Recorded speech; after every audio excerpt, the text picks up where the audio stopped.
ایک بڑے بزرگ ہیں حضرت مولانا مظفر صاحب کاندھلوی رحمتہ اللہ علیہ، بڑے اللہ والے تھے، یہیں یوپی میں سہارنپور میں، بلکہ سہارنپور میں تو پہلے تھا، اب تو شاملی میں لگتا ہے، کاندھلا ایک جگہ ہے، بڑی اللہ والوں کی بستی ہے۔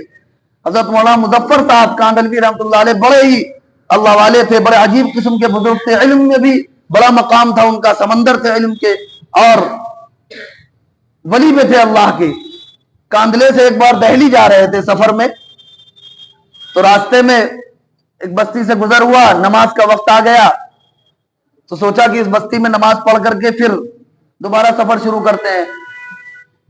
تو مسجد میں تشریف لے گئے تو دیکھا کہ وہاں ریت پڑی ہوئی ہے پوری مسجد میں، اور نہ مؤذن ہے، نہ امام، نہ کوئی نماز پڑھنے والا، نہ پڑھانے والا، کوئی نہیں، اور مسلمانوں کی بستی ہے۔ تو لوگوں سے جا کر ملاقات کی اور ان سے معلوم کیا کہ بھائی یہ آپ سب مسلمان ہو، مسلمانوں کی بستی ہے، یہاں مسجد بھی ہے، مسجد ویران پڑی ہوئی ہے، اس میں ریت بھری ہوئی ہے، نہ مؤذن ہے، نہ امام ہے، کیا معاملہ ہے؟ آپ لوگ مسجد کو آباد کیوں نہیں کرتے؟ تو وہ کہنے لگے کہ یہاں کے جو نواب صاحب ہیں، اگر آپ ان کو منا لیں نماز پڑھنے کے لیے تو پورا گاؤں نماز پڑھنے آ جائے۔ مشہور کہاوت ہے کہ الناس علی دین ملوکہم، کہ لوگ اپنے بادشاہوں کے دین پر ہوا کرتے ہیں، یعنی جس کے تحت ہوتے ہیں اس کے دین پر لوگ چلتے ہیں۔ تو انہوں نے کہا کہ آپ نواب صاحب کو منا لیجئے، نواب صاحب کبھی نماز پڑھنے آتے نہیں ہیں، اسی لیے کوئی نماز پڑھتا نہیں ہے، نواب صاحب آ جائیں تو پوری مسجد بھر جائے گی۔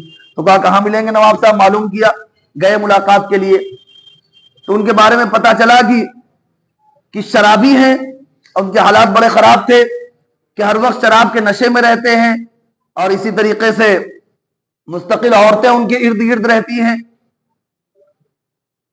ان سے ملاقات کا وقت لیا، حضرت مولانا مظفر حسین صاحب نے ان سے ملاقات کی اور ان سے یہ بات رکھی کہ بھائی آپ کے یہاں کی مسجد ویران ہے، اس کو آباد کرنا یہ مسلمانوں کی ذمہ داری ہے، آپ نماز کیوں نہیں پڑھتے؟ اگر آپ نماز پڑھنے لگے تو پوری بستی، چونکہ آپ کا کہنا مانتی ہے، آپ کا سکہ یہاں چلتا ہے، آپ جائیں گے تو آپ کے پیچھے پوری بستی جائے گی اور سب کی نماز کا ثواب آپ کو ملے گا۔ تو کہنے لگے کہ نماز اصل میں میرے دو اشکال ہیں، میں اس لیے نماز نہیں پڑھتا۔ تو حضرت مولانا مظفر حسین صاحب نے فرمایا کہ ٹھیک ہے بتائیے کیا اشکال ہے آپ کے؟ انہوں نے کہا ایک چیز تو یہ کہ مجھے نماز پڑھنے کے لیے وضو کرنا پڑے گا۔ کہنے لگے ہاں، اور کہنے لگے وضو میں کر نہیں سکتا، وضو میں کر نہیں سکتا، اور دوسری چیز یہ کہ میں ہر وقت شراب کے نشے میں رہتا ہوں اور شراب بھی میں چھوڑ نہیں سکتا، اور یہ دونوں چیزیں ایسی ہیں کہ نماز کے ساتھ اجازت نہیں ہے، لہذا میں نماز نہیں پڑھ سکتا۔ یہ دو اشکال ہے میرے کہ میں وضو کر نہیں سکتا اور شراب میں چھوڑ نہیں سکتا، ان کا حل ہے آپ کے پاس تو بتائیے۔ تو حضرت مولانا مظفر حسین صاحب نے ان سے کہا کہ ٹھیک ہے، آپ وضو بھی مت کریے اور شراب بھی مت چھوڑیے، آپ اسی حالت میں نماز کے لیے آئیے مسجد۔ تو انہوں نے کہا، اب ان کے پاس کوئی جواب نہیں تھا کہ یہ تو دونوں مسئلوں کا حل ہو گیا، تو خاموش ہو گئے، کہنے لگے ٹھیک ہے میں کل ظہر کی نماز میں آؤں گا۔ مغرب کی نماز کے لیے، مغرب کی نماز کا وقت تھا، مولانا تشریف لائے، مسجد صاف کی، وضو کیا، جو ایک دو لوگ جمع ہوئے ان کے ساتھ نماز پڑھی، فرض پڑھنے کے بعد، سنت پڑھنے کے بعد نفل پڑھی، تو سجدے میں خوب روئے اللہ کے سامنے۔ تو جو خادم ساتھ میں تھا وہ کہنے لگا حضرت یہ آپ نے کیا کیا؟ اولاً تو آپ نے اس کو بغیر وضو اور شراب کے ساتھ مسجد میں آنے کی اجازت دے دی، اب بغیر وضو اگر کوئی ارادتاً نماز پڑھتا ہے تو مداہنت کی وجہ سے اس پر کفر کا فتویٰ لگ جاتا ہے، تو وہ تو کافر ہو جائے گا، کیونکہ جان بوجھ کر وہ وضو کے ساتھ اگر کوئی نماز پڑھے جان بوجھ کر تو مداہنت کی وجہ سے وہ کافر ہو جاتا ہے، یہ فقہا لکھتے ہیں۔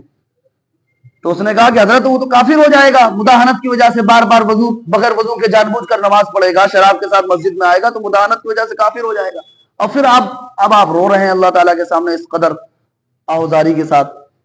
تو انہوں نے کہا میں نے اللہ تعالیٰ سے رو کر کے یہ درخواست کی کہ میں نے کھڑا اسے میں نے کر دیا اللہ تعالیٰ، اب وضو کرانا یہ آپ کا کام ہے اور شراب اسے چھڑوانا یہ آپ کا کام ہے، میں نے اسے کھڑا کر دیا، اس بات پر راضی کر دیا آپ کی مدد سے کہ وہ مسجد آئے گا، اب اس کو شراب سے پیچھا اس کا چھڑانا اور وضو پر آمادہ کرنا یہ اللہ تعالیٰ آپ کا کام ہے۔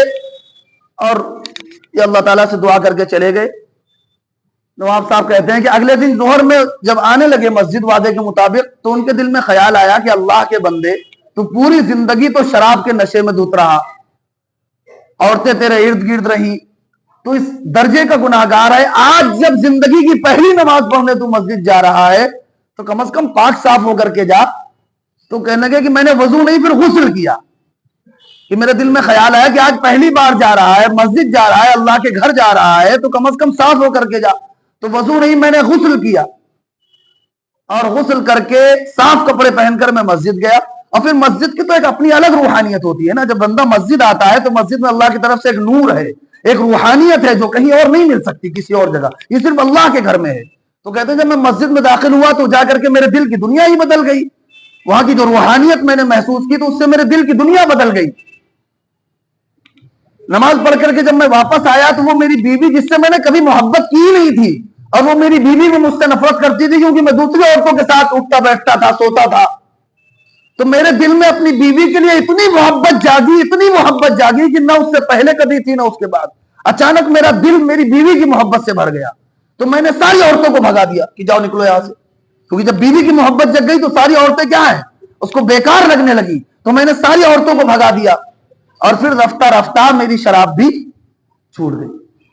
تو یہ کیسے ممکن ہوا کہ چھوٹی سی نیکی، اس نے صرف ارادہ کیا کہ ہاں ٹھیک ہے میں مسجد جاؤں گا. ورنہ بظاہر دیکھو بغیر وضو کی مسجد جانے کی نیت کرنا اور شراب کے نشے میں مسجد جانے کی نیت کرنا تو کیا ہی نیکی ہے. لیکن ایک چھوٹی سی نیکی پر آمادہ ہوا تو اللہ تعالیٰ نے اپنے فضل سے اس کی دنیا ہی بدل دی. تو اسی لیے فرمایا کہ کسی بھی نیکی کو ادنا اور حقیر نہ جانو.